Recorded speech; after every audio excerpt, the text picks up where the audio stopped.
वंदे मातरम। शिक्षक साथियों और शिक्षा जगत से जुड़े अन्य कर्मचारी साथियों, जैसा कि आपको बताया, मैंने सुबह की वीडियो में बताया था कि वेतन व्यवस्था के लिए कार्यालय निदेशक माध्यमिक शिक्षा की तरफ से आदेश हुए हैं और साला दर्पण पे इसका जो मॉड्यूल है या टैब है वो शुरू हो चुका है।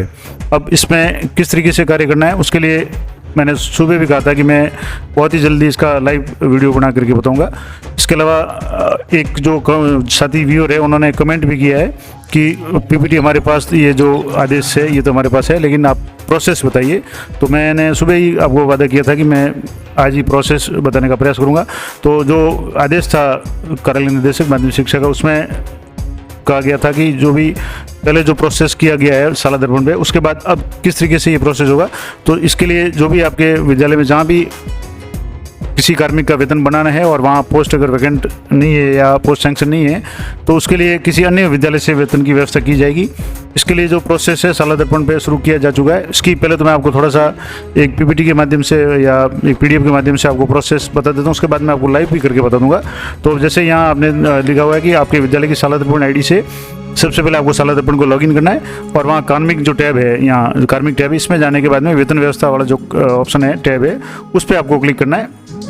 अब इस मॉड्यूल पे, वेतन व्यवस्था वाले मॉड्यूल पे आप क्लिक करेंगे तो यहाँ आपके सामने 3-4 ऑप्शन आएंगे कार्मिक को सर्च करने के। जिस कार्मिक की आप वेतन व्यवस्था करवाना चाहते हैं, यानी जिसकी अभी तक पेमेंट नहीं मिला है मार्च, अप्रैल, मई, जून, जुलाई, अगस्त, सितंबर तक का, उसको सर्च करने के 3-4 ऑप्शन है। आप कार्मिक की NIC ID उससे भी सर्च कर सकते हैं, जो कह सकते हैं कि स्टाफ लॉगिन की जो ID है उससे सर्च कर सकते हैं। इसके अलावा एम्प्लॉय की जो ID है RJ वाली उससे कर सकते हैं। विद्यालय की NIC ID से यानी साला दर्पण ID से कर सकते हैं और विद्यालय का भी चयन अगर आपको पता नहीं है तो उसी से भी कर सकते हैं। तो किसी भी तरीके से आपको यहाँ से जो भी कार्मिक को सर्च करना है, कोई भी ऑप्शन आप काम में लें। कार्मिक को सर्च करने के बाद में इस तरीके से आपके सामने जो भी, जैसे अगर मान लो विद्यालय से सर्च करना चाहें तो विद्यालय से करेंगे तो आपके सामने उस कार्यालय जो भी विद्यालय होगा उसके सारे कार्मिकों की यहाँ लिस्ट शो हो जाएगी। कार्मिक का यहाँ नाम शो हो जाएगा, उसकी एम्प्लॉय ID शो हो जाएगी, NIC ID शो हो जाएगी और ये यहाँ पोस्ट शो हो जाएगी। अब इसमें से आपको कार्मिक को सिलेक्ट करना है कि किस कार्मिक की आप वेतन व्यवस्था करवाना चाहते हैं। अब जैसे मान लो यहाँ कोई सीनियर टीचर है, उसकी वेतन व्यवस्था, जैसे सीनियर टीचर सोशल साइंस है, अब इनकी वेतन व्यवस्था अगर करवानी है, पद नहीं है और कहीं अन्य जगह से व्यवस्था करवानी, तो यहाँ से इसको सिलेक्ट करना है। अब जैसे अगले जो इसमें ऑप्शन है किस पे आपको जैसे सिलेक्ट पे क्लिक करेंगे तो कार्मिक की डिटेल से यहाँ आपके सामने शो हो जाएगी, जिसमें कार्मिक का नाम आ जाएगा, एम्प्लॉय ID आ जाएगी, NIC ID आ जाएगी, जन्म दिनांक, गृह जिला आ जाएगा, पद स्थापन जो स्थान है वर्तमान वो आ जाएगा। उसके बाद में यहाँ से आपको मंथ सेलेक्ट करना है कि आप किस मंथ की सैलरी बनाना चाहते हैं। तो यहाँ से जैसे आप पूरी लिस्ट है, इसमें से आपके जो भी है वो मार्च, अप्रैल, मई, जून, जुलाई, अगस्त, सितंबर तक किसी भी महीने की अगर आप बनाना चाहते हैं तो वो करना है। और यहाँ से आपको उसकी पोस्ट सेलेक्ट करनी है कि किस पोस्ट का कार्मिक है। मैं आपको थोड़ा सा लाइव भी करके बता दूंगा। तो वो पोस्ट आपको यहाँ से सिलेक्ट करनी है। उसके बाद में यहाँ स्कूल का नाम सेलेक्ट करना है कि कहाँ से आप इसकी वेतन व्यवस्था करवाना चाहते हैं। तो वो आपके सामने कैसे शो होगा कि जो भी पद होगा उसके अनुसार जिस विद्यालय में वो पद रिक्त है उसकी लिस्ट आपके यहाँ शो हो जाएगी और उस लिस्ट में से आपको कौन सा जो भी विद्यालय आपके सेलेक्ट करना है वो सिलेक्ट करना पड़ेगा। तो मैं अगले जो इसकी वीडियो के अगले भाग में आपको थोड़ा सा लाइव करके बता दूंगा। और यहाँ से करने के बाद में आपको यहाँ ऐड पे क्लिक करना है। अब जैसे आ गया कि जिस माह की वेतन व्यवस्था की जानी उस माह का चयन करें, तो यहाँ से आपको जैसे ये मार्च है, अप्रैल है, मई, जून, जुलाई, अगस्त, सितंबर, जैसे मान लो सितंबर की बनानी है तो आपको यहाँ सितंबर पे क्लिक करना, तो यहाँ सितंबर सेलेक्ट हो जाएगा। उसके बाद में आपको पोस्ट सेलेक्ट करनी है। जो भी कार्मिक है आपने यहाँ जैसे ऊपर कार्मिक सेलेक्ट किया वो किस पोस्ट का कार्मिक है, तो वो जो भी लिस्ट दी उसमें से आपको पोस्ट सेलेक्ट करनी है। जैसे यहाँ प्रिंसिपल है या इक्विवेलेंट है, हेडमास्टर है, लेक्चरर है, कोच है, सीनियर टीचर, टीचर लेवल 2, 1 या प्रबोधक या जो भी पद है वो पद आपको यहाँ से सिलेक्ट करना है। ये पद आपने यहाँ से सिलेक्ट किया। उसके बाद में प्रदर्शित विद्यालय का चयन करें जहाँ से वेतन व्यवस्था की जानी है। तो जहाँ तक मुझे लग रहा है यहाँ वही स्कूल आपके सामने शो होंगे जिस स्कूल में इस पद का पोस्ट है वो सैंक्शन है लेकिन वहाँ कोई कार्यरत नहीं है, यानी वहाँ से वेतन किसी भी कार्मिक का, इस पद का कार्मिक का जो वेतन है वो नहीं उठाया, यानी अभी भी वहाँ पोस्ट वैकेंट है और किसी की वेतन व्यवस्था नहीं हुई है, वो लिस्ट आपके यहाँ शो हो जाएगी। और यहाँ से आपको जो भी एक विद्यालय को सिलेक्ट करके यहाँ टिल फर्दर का जो ऑप्शन है ये आप इसलिए सेलेक्ट करना है कि अगर अग्रिम आदेश तक, यानी जब तक अग्रिम आदेश नहीं होता तब तक व्यवस्था करवानी है तो आप यहाँ से ये टिल फर्दर पे, इस पर आपको चेक बॉक्स पे राइट क्लिक करना है और यहाँ से ऐड कर देना है। ऐड करने के बाद में जैसे यहाँ सभी जो डिटेल्स है वो मिलान करके एक बार फाइनल सबमिट कर दें। अब मिलान का मतलब कि जैसे आपने यहाँ कार्मिक की डिटेल्स तो पहले से सिलेक्ट कर ली, कार्मिक का नाम, डेट ऑफ बर्थ वगैरह वो सारी आपके साला दर्पण से आ जाएगी। उसके बाद में आपने सितंबर मंथ सेलेक्ट कर लिया, कार्मिक का जो पद था लेक्चरर था।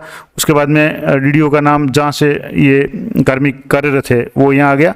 उसके बाद में स्कूल का नाम यहाँ से आपको सर्च करना है और उसके बाद में टिल फर्दर इस पर येस करना है और यहाँ से आपको जो है यहाँ डिलीट का ऑप्शन है तो डिलीट करना, नहीं तो फाइनल सबमिट करना है। अब इसमें एक और ऑप्शन दिया हुआ है कि नोट सितंबर माह अंतिम माह जो आधारित वेतन है के बाद की व्यवस्था है तो टिल फर्दर ऑप्शन का चयन करें, यानी सितंबर के बाद में आगे के जो भी महीने हैं उसकी अगर व्यवस्था लगातार करनी है तो टिल फर्दर आप सेलेक्ट करके कर दें। अब इसमें जो भी महत्वपूर्ण सूचना है उसको ऐड किया हुआ है, जैसे ये जो पूरा प्रोसेस है वो एक तरह से लाइव बताया हुआ है तो वो आपको मैंने बता दिया। अब मैं थोड़ा सा साला दर्पण पे आपको बताना है किस तरीके से ये काम करना है, तो मैं वो भी आपको लाइव करके बताता हूँ। तो साला दर्पण पे इसके लिए आपको यहाँ से लॉगिन करना है और साला दर्पण लॉगिन करने के बाद में किस तरीके से ये काम करेगा वो मैं आपको बताता हूँ। तो जैसे कि मैं आपको बता रहा था, यहाँ से आपको साला दर्पण आपका जो भी विद्यालय है वहाँ से लॉगिन कर लेना है। यहाँ आपको कार्मिक वाले जो टैब है उसमें जाना है और यहाँ से आपको वेतन व्यवस्था का जो मॉड्यूल है इस पर क्लिक करना है। तो यहाँ क्लिक करेंगे तो आपके सामने कुछ ऑप्शन आएंगे कार्मिक को सर्च करने के, जिसमें यहाँ से आप सब्जेक्ट और ये तो डिफ़ॉल्ट ऑल और सब्जेक्ट का अगर आप पद भी करना चाहें तो यहाँ से पद कर सकते हैं या डिफ़ॉल्ट ऑल है। अब जिसमें कार्मिक एनएससी से करना तो सीधा यहाँ एनएससी आईडी डालेंगे। अब जैसे मैंने एनएससी आईडी डाल दी तो यहाँ से सीधा कार्मिक को सर्च कर सकते हैं। तो एनएससी आईडी से तो आपको कुछ नहीं करना है, एनएससी आईडी डालते ही आपके कार्मिक का नाम और सारी डिटेल्स आ जाएगी। लेकिन अगर मान लो एनएससी आईडी आपको पता नहीं है तो आप जो भी आपके विद्यालय का कार्मिक है तो यहाँ विद्यालय की एनएससी आईडी जो साला दर्पण की है वहाँ से आप यहाँ सर्च करेंगे। अब जैसे मैं विद्यालय की आईडी यहाँ से सर्च कर रहा हूँ तो यहाँ विद्यालय की आईडी डालने के बाद में कार्मिक को सर्च करेंगे तो आपके सामने जो भी विद्यालय के कार्मिक है इनकी पूरी लिस्ट आपके सामने शो हो जाएगी। नाम, एनएससी आईडी और एम्प्लॉय आईडी हो जाएगी, विद्यालय का नाम आ जाएगा, सब पोस्ट आ जाएगी, किस पोस्ट पर कौन सा कार्मिक है। अब जिसकी भी व्यवस्था करनी है वो आपको यहाँ से सिलेक्ट करना है।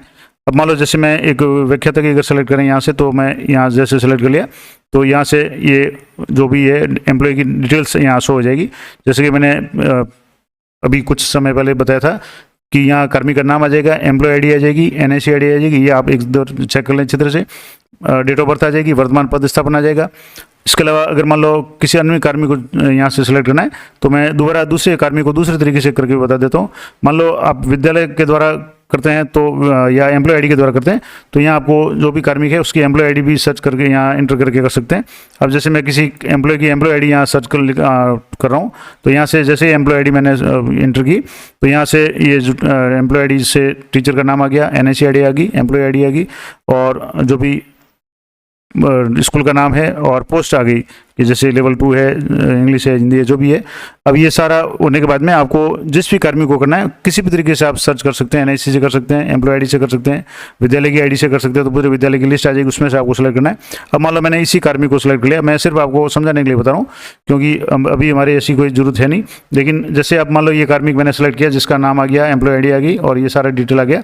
अब आपको किस महीने की वेतन उसका बनाना है, जैसे अभी सितंबर का वेतन उसका बाकी है और सितंबर की वेतन की व्यवस्था करनी है तो आपको यहाँ पोस्ट सेलेक्ट करनी है कि जैसे ये कार्मिक है लेवल 2 का है तो लेवल 2 आपने सेलेक्ट कर लिया।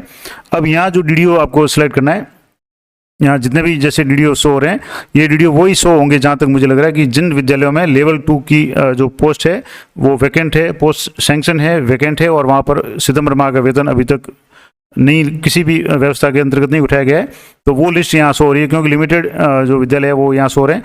इसका मतलब वही विद्यालय शो हो रहे हैं जो यहाँ जिनके यहाँ पोस्ट वैकेंट है लेवल 2 की। अब इसकी जगह मान लो अगर यहाँ से मैं पोस्ट चेंज कर लूँ, मान लो मैं प्रिंसिपल की पोस्ट का अगर आपको उदाहरण से बता रहा हूँ कि प्रिंसिपल की पोस्ट का आपको पेमेंट करना है या पेमेंट व्यवस्था करवानी है, वेतन व्यवस्था, तो मैंने यहाँ से सितंबर सेलेक्ट कर लिया, यहाँ से प्रिंसिपल की पोस्ट सेलेक्ट कर ली तो यहाँ से जैसे सिलेक्ट लिस्ट जो होगी उसमें ये सारे विद्यालयों के नाम चेंज हो जाएंगे। ये लिस्ट उन्हीं विद्यालयों की आएगी जहाँ पर प्रिंसिपल की पोस्ट है वो वैकेंट है और किसी भी कार्मिक की प्रिंसिपल के पद पर उनकी वहाँ वेतन व्यवस्था नहीं हुई है।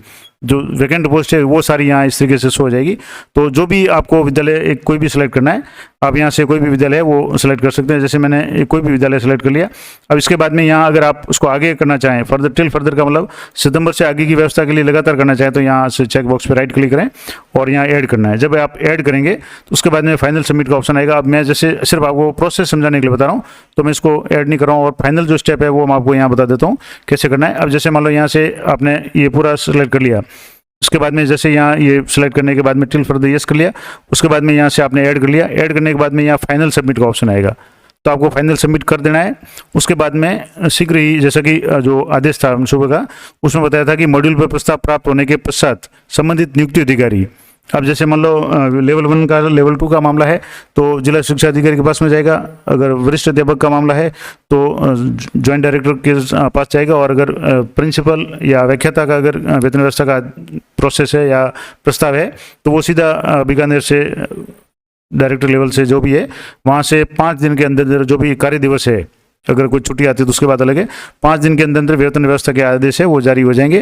तो ये पूरा प्रोसेस मैंने आपको लाइव बताने का प्रयास किया कि इस तरीके से आपको यहाँ से जो भी विद्यालय आप सेलेक्ट करेंगे उसके अनुसार ये पूरा प्रोसेस हो जाएगा। यहाँ से जैसे फाइनल सबमिट आप कर दें तो जिसका भी वेतन व्यवस्था करनी है, तो इसमें मैं आपको दोबारा बता दूं कि यहाँ तो जो ऊपर आप सेलेक्ट करेंगे उस कार्मिक को सेलेक्ट करना जिसका वेतन बकाया है और आपको वेतन बनाना है।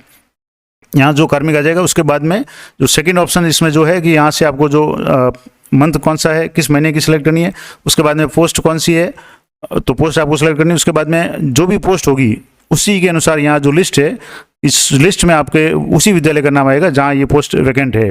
तो ये आपको एक कोई भी विद्यालय सेलेक्ट करना है और उसके बाद में ऐड पे करने के बाद में यहाँ जो फाइनल सबमिट का ऑप्शन है, ये फाइनल सबमिट आपको कर देना है। तो जहाँ भी जिस भी लेवल की व्यवस्था होगी, यानी टीचर अगर फर्स्ट ग्रेड है तो वहाँ से बीकानेर से व्यवस्था हो जाएगी। जो भी आदेश होंगे वो 2-4 दिन में या मैक्सिमम 5 दिन में वेतन व्यवस्था का आदेश है वो जारी हो जाएंगे। बहुत ही शानदार प्रोसेस है, बिल्कुल ही आप विद्यालय स्तर से आराम से इसको कर सकते हैं। सरल प्रोसेस है, इसमें कुछ भी नहीं है। फिर भी अगर आपकी इसमें कुछ क्वेरी है तो आप मुझे कमेंट कर सकते हैं जब भी समय मिलेगा, क्योंकि चुनाव का समय है तो उसमें ड्यूटी के कारण समय कम मिल पा रहा है। तो जब भी समय मिलेगा मैं उत्तर देने का प्रयास करूँगा। तो आशा करता हूँ ये जानकारी आपके लिए उपयोगी रहेगी। और विशेषकर जो एक साथी ने पूछा था कि आप लाइव प्रोसेस करके बताएं, तो लाइव प्रोसेस का मैंने बता दिया कि हमारे यहाँ अभी किसी कार्मिक की व्यवस्था नहीं करनी है, इसलिए मैंने यहाँ तक का जो प्रोसेस है वो आपको बता दिया कि यहाँ से आपको सेलेक्ट करके यहाँ ऐड करके यहाँ फाइनल सबमिट करना है। बाकी सारा प्रोसेस सेम पूरा प्रोसेस मैंने आपको बता दिया। तो ये जानकारी अगर आपको उपयोगी लगे तो अधिक से अधिक साथियों से शेयर करें और वीडियो को लाइक और शेयर करें। तो मिलते हैं नेक्स्ट वीडियो में, तब तक जय हिंद, जय भारत।